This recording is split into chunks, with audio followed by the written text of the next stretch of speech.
Hi everyone, Roshchin here, and today in a book review we're talking about Alexei Tolstoy last two books of trilogy To Calvary, 18th Year and Gloomy Morning.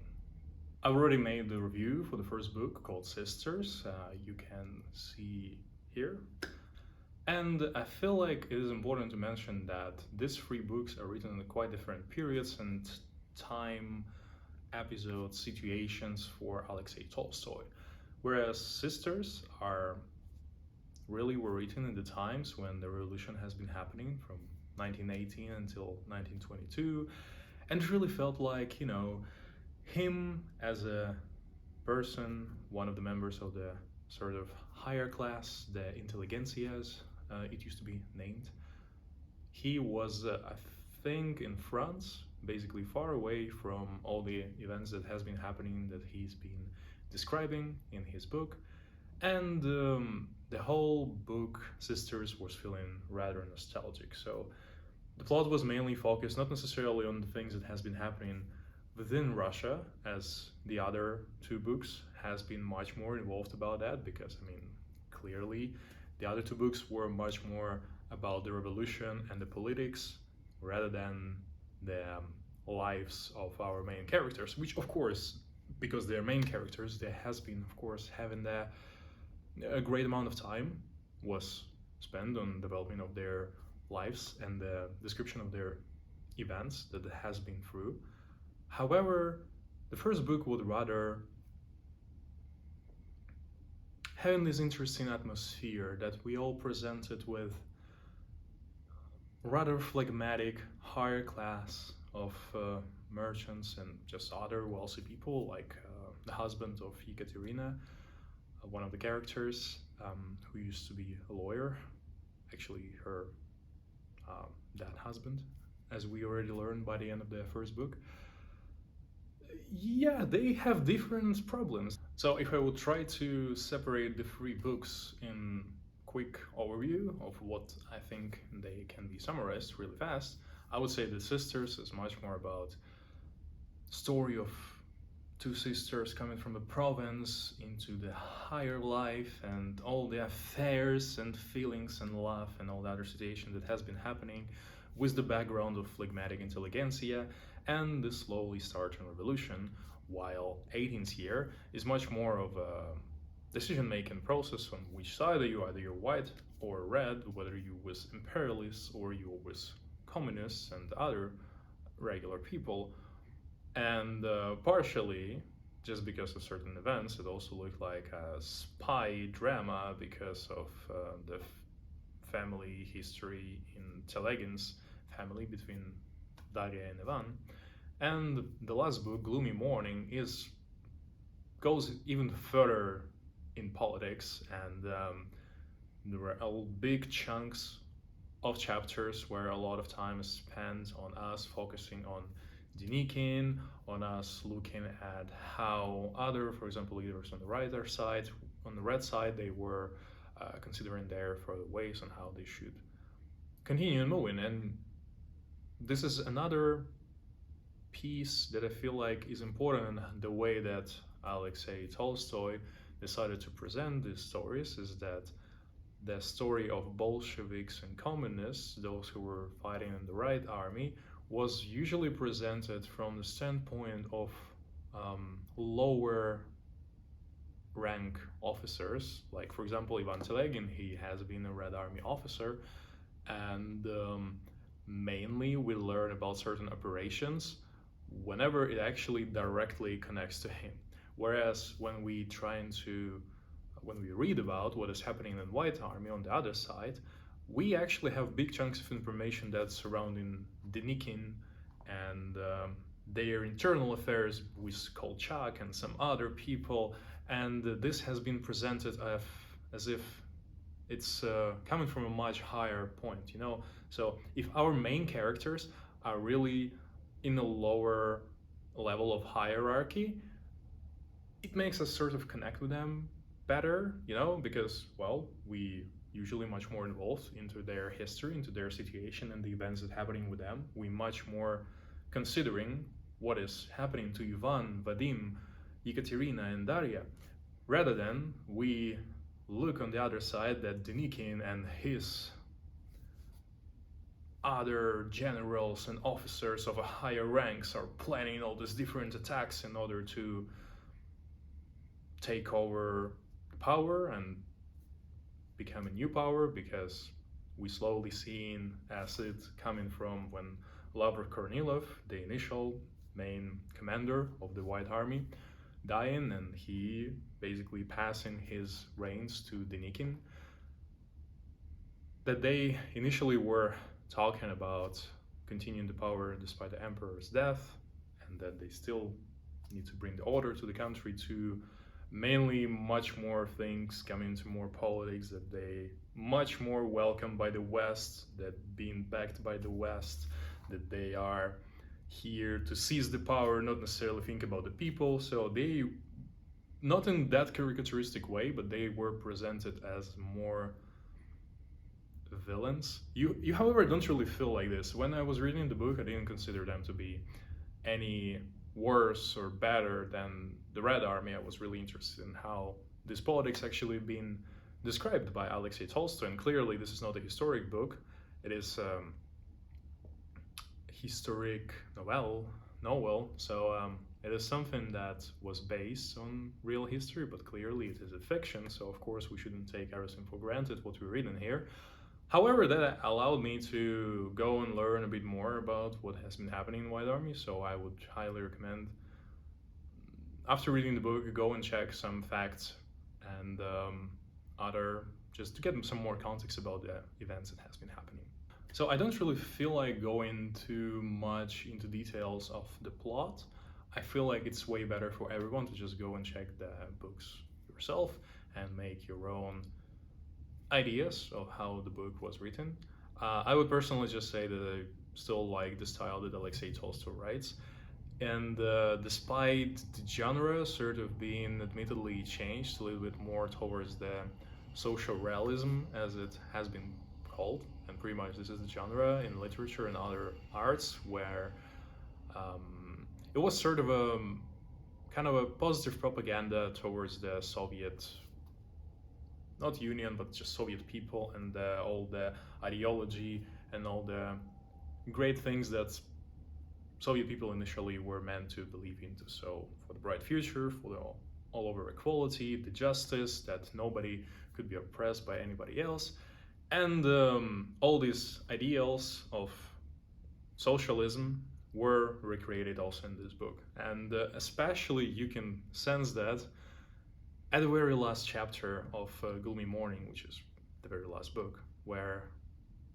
the main characters are at the meeting where I think his name was Krzyzanowski, who has been reading a report about the electrification of the Soviet Union and how they having these grandiose plans of improvement of life of everyone in the whole country, and how Telegin, who, as we remember from the first book, was an engineer on Baltic factory, he said just that he cannot wait to go and work, because it has been enough from him, all this army battles and all the other BS, and he would really love to get his hands dirty and go and work. While Roshchin, who, this conflicting figure of being white officer turning into red officer, while not necessarily first claiming that he really believes in all the ideology of the Reds,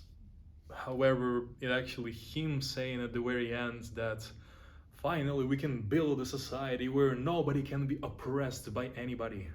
And that was a little bit caricaturistic propaganda, kinda. I don't know. It really goes well with social realism and what it has been, but that was a little bit weird to hear from Vadim Roshchin. And yes, he's been quite a passionate man. He's quite a passionate character, and I feel like I want to go into the arcs of each of the main characters a little bit more. But it was so weird to hear something like this coming from him, a person who changed his mind so many times, and whose ideological compass wasn't necessarily about politics and oppression and whatever, but more about, oh snap, I feel like I am betrayed on all sides, and the only thing I can believe in is my wife and my love for her. That's why for the whole of the third book, he's been just looking for her and always chasing and losing her trail and finding it again and going after her. And there was nothing about his ideological beliefs. That's why it felt pretty false, you know. It wasn't necessarily something I wanted to hear as a conclusion for this whole book. And just the ending felt a little bit more rushed, you know. That I think something that we can get into more detail when we go just step by step. So let's go about the characters as we already learn about them in the previous book. So our character with whom we meet in the first pages of the first book was Daria Dmitrievna Bulovina. Now it was her surname, now she is Telegina, because she got married to Ivan Ilyich Telegin. And Daria, her arc, her development as a character, we can definitely see in a sense of, so she's starting as this, at that point of time, people in their early 20s were already considered to be old, which is so strange to hear now, me being 25 while recording this video. But she still has a lot of plans ahead of her, and she, of course, still was a young woman. And in the first book, where all the characters were pretty much immature, despite Ivan Ilyich, who's been Mary Sue of the whole book, pretty much, but let's get to him a bit later. Daria really matured throughout these whole 3 books, and she came from this insecure young woman into insecure older woman was dissatisfied with her marriage because she got into depression about her child being born dead, and she's been questioning everything that has been happening to her ever since. And she was sort of tossed away from one ideology to the other and first recruited as a spy for the Union of Protection and Defense of the Motherland. Really, really weird name, to be honest, but it was the actual name of this secret organization that has supposed to help keep the old order in Russia back in the days.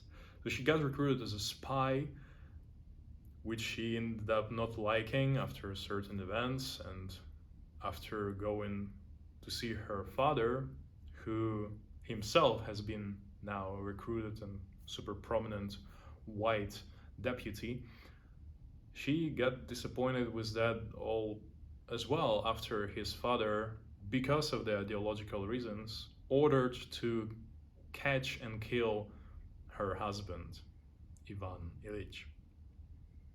And after being disappointed with first her life in general, then the white movement, then her father, who couldn't care less about the order but more about his political post and what he believed in ideologically, I guess, she ended up in Red Army squad once she got found stranded with Kuzma Kuzmich, quite a goofy character. This kind of a con artist, used to be a priest, but now he's just using his wit and smartness to trick people into doing whatever he wants, kind of.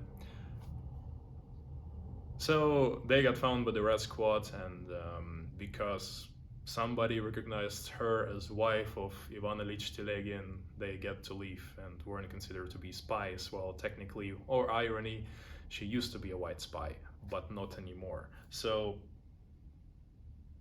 yeah. She got to be a nurse, and that's how later in one of the book they met with Ivan, and she, of course, throughout this whole considerational process of what her life is and what she really wants. In the second book, she's been really questioning her feelings towards Ivan, and she ended up realizing that she actually loves this man. Because Ivan is a freaking Mary Sue. But anyhow, so that's Daria. Pretty much, she's been staying in this same kind of level of development after she went through all this arc. Pretty much in the second book, that's where most of the development was about her. She just, was a wife that inspired her man to also kind of look for her, and he's been looking forward to meeting her ever since he left. So, and of course, spoiler, all four main characters ended up seeing each other together in Moscow, and everybody survived. I know this may be disappointing to some of you, but I feel like it is a proper happy end, as how it meant to be. So I guess let's talk about the husband of Daria, Ivan Ilyich Telegin. And I have mentioned already many times that he's a Mary Sue. But I guess there must be a Mary Sue, right? Somewhere in the book there should be this character who's like a superhero, and no matter what happens to him, he's always found his way out. Like in the first book, he was the only man that managed to flee from this concentration camp that the Germans did in the First World War, because again, he's been smart and lucky and just did some things that on any other day would have him killed. But just because everything turned out to be really well, he got to leave and escaped. And just many other episodes of him walking on the edge with death and still getting through and pretty much getting lucky with many things. Like, for example, when Roshchin, who still believed in the White Army and the White idea, meeting, or I mean, okay, he's been contemplating. Yeah, he's been contemplating. Met Ivan, who was already a spy of Red Army, trying to provide some intel to the other side. Roshchin didn't do anything, and of course, it was a powerful moment for both characters, especially for a character of Roshchin, who saw his old friend, who has been on the other side of the barricades, and he decided to honor their friendship, and he hasn't done a thing, while of course him as being dishonorable and man of duty, he was supposed to snitch on him, right? And that's, I feel like, honestly, that Vadim Roshchin is much more powerful, interesting character, despite me initially not necessarily liking him because of his actions at the very beginning of the second book. However, Ivan made it to Volga. Then he decided, all this time he has been thinking about Daria, and that how they left, that she said that she doesn't really like him, and he was like, okay, I take it with me, but still I'll fight for you because I still kind of love you and you're my woman. And he's been going with these thoughts throughout the whole war. He managed to go to Samara, meet her father, who tried to catch him and kill him, because clearly Ivan was a red spy and Bulavin Sr. knew about that. That's exactly the moment when they randomly met each other at the house of the father, because Ivan turned out to be at the same time when Daria was there. And that's why I wanted to make a remark of them being kind of Mr. and Mrs. Smith. You know, they were both spies from the other sides, from different sides. Of course, they showed the pure love and the real love. And actually, Daria has been writing a letter to her father that father let Ivan read, where she said how much she loved Ivan, and Ivan got another reason to leave, got another reason to continue what he's been doing and trying to get a life out of all this hell that has been civil war of that happened after the October Revolution. So in the third book, so they briefly met at Bulavin's house, because he had to flee away from people trying to catch him. They promised that they will see each other, and that both said to each other they love each other, so much each other. And then at the very beginning of the third book, because Daria was a nurse and Telegin got an injury and he was blind for a few days, but then he learned that the nurse that treated him turned out to be his Dasha, his wife. And after that, they pretty much were together with some little break, but not much has been happening in their dynamics. They got to like each other even more, and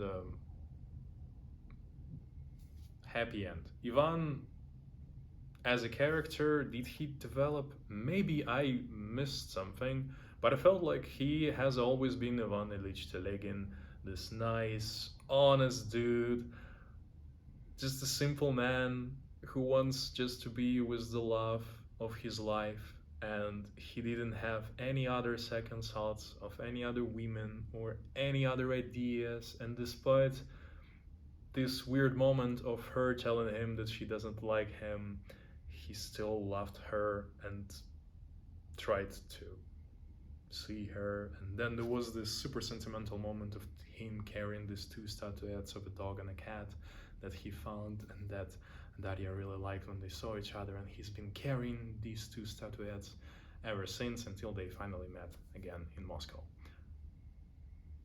So Ivan is quite a Mary Sue. And yeah, he actually, while he was a leader of his squad, of army's squad, he lost at once big part of his squad until they met Budyonny and his cavalry. But, you know, there was like a moment when he tried to kill himself, but the other officer took out the bullets of his pistol, and that's why he couldn't shot himself, and he did it in front of the squad, and that was a bit weird and pretty much embarrassing. That's what Vadim Roshchin, who at the time already was with Red Army and right next to Ivan Telegin, pretty much made sure Ivan understood that this is not something that you should be doing in front of everyone who's left to survive. And you being their leader, what a heck, man. This is not something that you inspire the spirits of your army, eh? So that's Ivan. Pretty much almost perfect man, by all means. Another couple, Roshchina. Let's start with Ekaterina, who has been, despite her older age, she's been older sister out of Daria and her, and she was already married to this other lawyer, wealthy lawyer man, and then she got married to Roshchin after the lawyer got killed.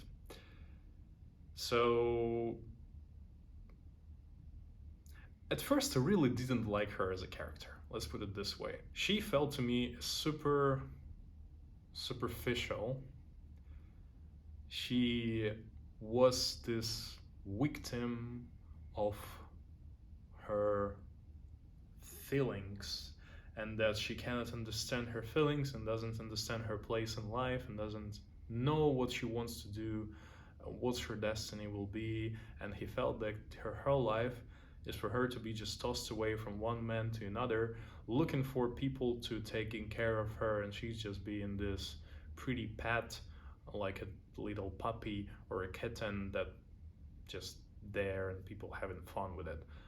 This is how much she thought about herself, despite being a relatively educated woman, right? Because she ended up being a teacher in a school, so at least she knew something. She read some books, right? She knew some art, so she was more or less educated, and she could teach kids something, like she was teaching some arithmetics and some other things. So she wasn't dumb or whatever, but she really felt like her whole destiny is just to be this parrot in the golden cell, and that was it. That wasn't in the golden cage, and there was really nothing else for her in this life, and that her beauty and youth Still at that point of time, she was like, I think 27, approaching her 30s. Still a beautiful woman, according to whatever people has described about her.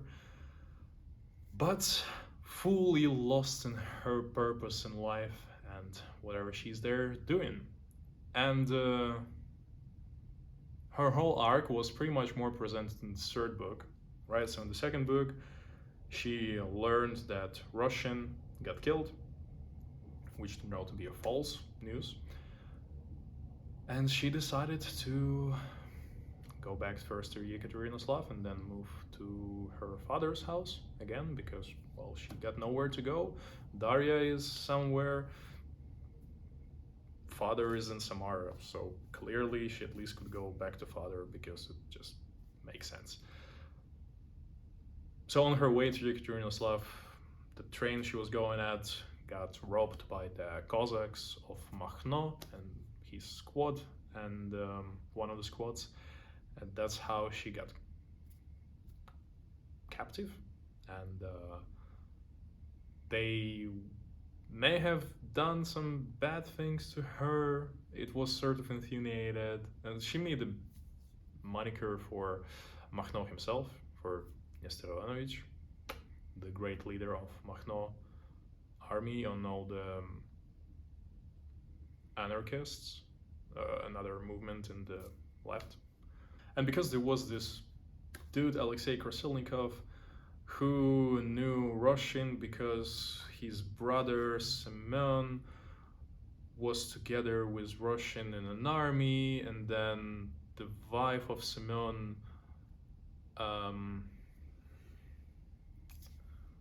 Asinya, I think her name was this really old Russian name that's hard to remember. I think it was Asinya. And basically they were there in Makhno's squad because Alexei also got to be this hooligan, marauder, kinda anarchy person, Cossack, whatever. So they recognized Ekaterina and decided to take care of her. That's how she again felt to be this puppy that people usually take care of, and she could never take care of herself. And ever since Krasilnikov, Asinya, and Ekaterina left to live in a village, because Alexei, after stealing a lot of stuff, became quite rich, and he decided to go back in village and just build a new mansion for himself. What they realized is that she was sort of fighting with her feeling that this man, Alexei, taking care of her now, she believed that Vadim, her husband, is dead. And she sort of was trying to find her peace of mind with the thought that now she's supposed to be a wife to this man, and she's like this trophy wife pretty much, because I mean she's beautiful wife from a higher class, and Alexei has been this sort of wealthy but still peasant who turned wealthy, so uneducated, really from a different world, from a completely different world in comparison to where Ekaterina was from. That is why she's been questioning whether she should accept her destiny as she presented it for herself, that her destiny is to just serve in this man from now on, or to fight back and try to figure something out. And as you would have imagined, she actually did fight back. She did fight back, and Alexei at some point had to leave, and she first became a teacher at school, in this village school that they were in, but then she left for Kiev, and after she left for Kiev, she left to Moscow, where everybody met in the end, and pretty much the man himself, Vadim Roshchin, she learned that he was looking for her ever since he's been like few days behind the schedule, or a few months behind the schedule, because he also was part of the army. He was supposed to do some operations. He couldn't just go out and search for her everywhere.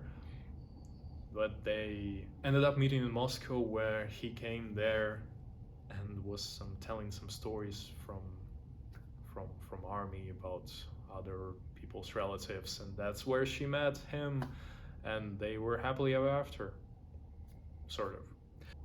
Let's talk about the man himself, Vadim Roshchin. Oh boy, I really dislike this dude at the very beginning. Just because how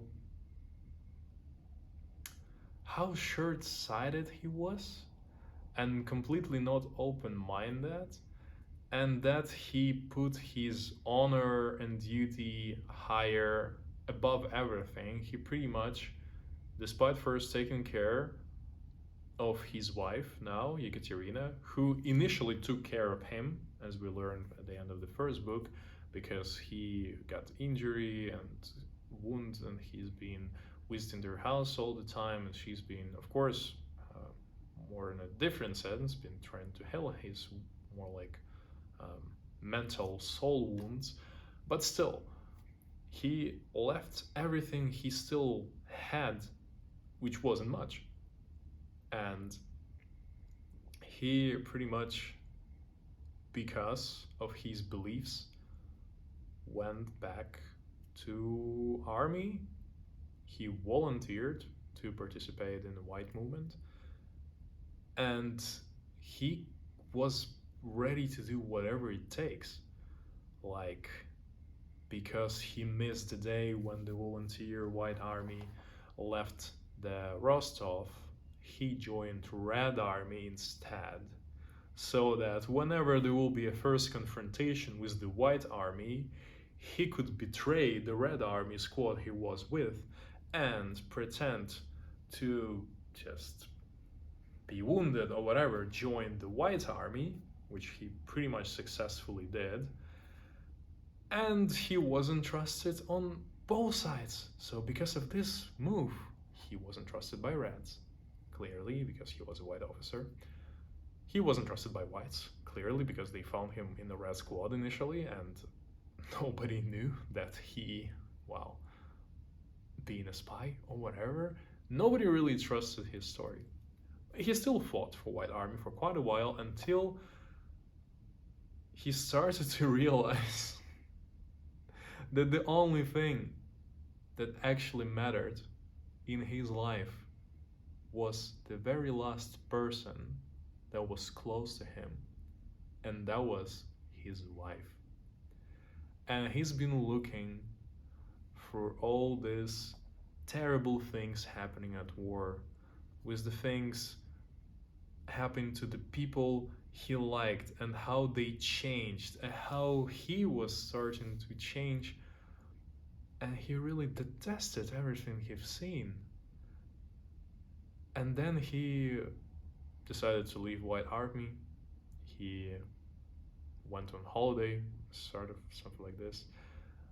During this holiday, he accidentally met Ivan, who was being a red spy at the time. He was just started to look for his wife.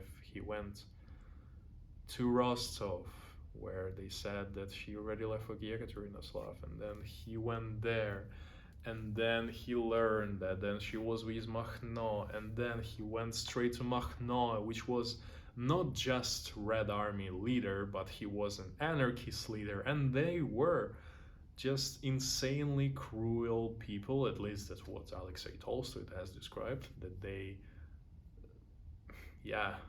they were pretty much felons, criminals, who still were like an army, but they don't have much of an honor, same way as like what the White Army has, or some way that's just regular dudes from Red Army have. They were just marauding, trying to get as much as possible. They couldn't believe that the government should exist, because they were anarchists. The whole anarchy point is that there shouldn't be no government. There is nothing that governs the people, and this is the only way how they should live, and they should be free, only in this way. There are those who being oppressed, and there are those who are oppressed, and this is how it's supposed to be. This is whole anarchy, huh? If you have a gun, then you have a power, and okay, let's not get into anarchy and my considerations about it. So what Vadim did, he ended up go into Makhno's camp. He got interrogated and almost killed because they learned that he was a white officer and everybody was considering him a spy. But that's what Makhno ended up using his allegiance, previous allegiance to the White Army, as a part of negotiation argument with Red Army, with Bolsheviks. And pretty much that's how Vadim Roshchin, joined the Red Army, as Makhno ended up siding with Reds. That's how he ended up meeting Ivan, Telegin. That's how Ivan, think about it. As we remember, Roshchin didn't snitch on Ivan when he met him, while still being a white officer and Ivan only being a red spy. Ivan, being a red officer, asked Vadim to have a talk about, I know that you're on the white side, and I unfortunately cannot pay you with the same that you paid me. I must protect the idea and everybody around me, so I cannot not say that you are a white spy. But then Roshchin is just explaining that, hey, I'm actually on your side now. And that was enough explanation. What the heck? I mean, I understand they're like close people and they have kind of trust between each other, but then Ivan trying to make this episode weird, but then I don't know why did they make it like that? But anyhow, so now Roshchin was together with Telegin and they were in charge of the Telegin squad, and they both ended up first in different parts because Roshchin was still looking for Ekaterina. Ivan has been just doing things in army, not that much action about it. Roshchin found Alexei Krasilnikov and killed him, and everybody was scared because everybody believed Roshchin to be dead, and they were like, oh my god, he is alive, the dead man walking on earth, what is happening? And well, Roshchin never died. Ta-da! And that's what I, again, really liked about Roshchin. Maybe my whole description about him is quite rushed, but he's coming from pure gear in the whole system that supported imperialism, being the white officer, being fully believed that if he once said that he should protect the current regime at all cost, this is the question of his honor, and this is the question of him being as a man he knows and believes in himself, to completely realizing what are the actual things that matter for him as a human being, and this being his family. And that's what I felt like the biggest movement in terms of, you can call it also getting mature, right? Because they were all in their late 20s, early 30s, so they were still relatively young people. And that is why Roshchin also matured in the sense that he understood that his feelings were used and by greater powers, by all these people who's been using the lower ranking officers and other men as marionettes, and that he didn't want to be used and he wanted to live his life, decide for himself. I feel like, again, the only big trouble I have with Roshchin is that his ideological change to oppressors and being oppressed. I mean, maybe that partially logical, coming from him being disappointed with whites. But again, maybe that was just a little bit weird, and if it was just put in text and not necessarily a phrase that somebody of the main character should have said, that would be fine. So yeah, I feel like there are some other smaller details that were in the books. I mean, this is like a 600-page trilogy. Actually more, wait, it's been like 1,000 something. So for all the 3 books, there has been some other events, and Alexei Tolstoy goes a lot into politics.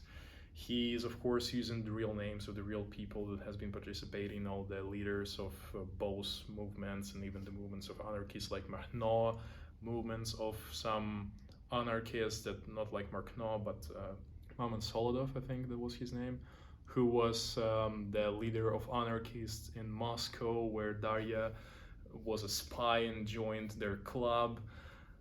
Maman Dalsky, that was the name. And besides this, there has been some other smaller episodes, for example, like Kuzma Kuzmich being this priest, ex-priest, going into the village, and despite, communists and Reds being against the religion, they still used him to make sure that this village would support the Reds in the end. That was quite a nice move. I really like how this was done in this, political mind games situation, how Kuzma Kuzmich actually did it. There was this little episode about them. There has been Anisia, who has been a cog on the ship, where Ivan Telegin was also kind of a part of a command as well, who then turned out to be an actress, and he was also acting in this little play that Daria was trying to make. And there has been some smaller episodes and some smaller characters, like Latugin, for example, who has been like this sturdy, strong man, always grumpy, but always standing on his ground, but trying to be fair and all the things. There has been some other characters that didn't have that much screen time, let's put it this way, but they were also, rather memorable. So I do feel like anybody who is interested, especially in this specific period of time, because I honestly didn't know much about the Civil War and the Revolution.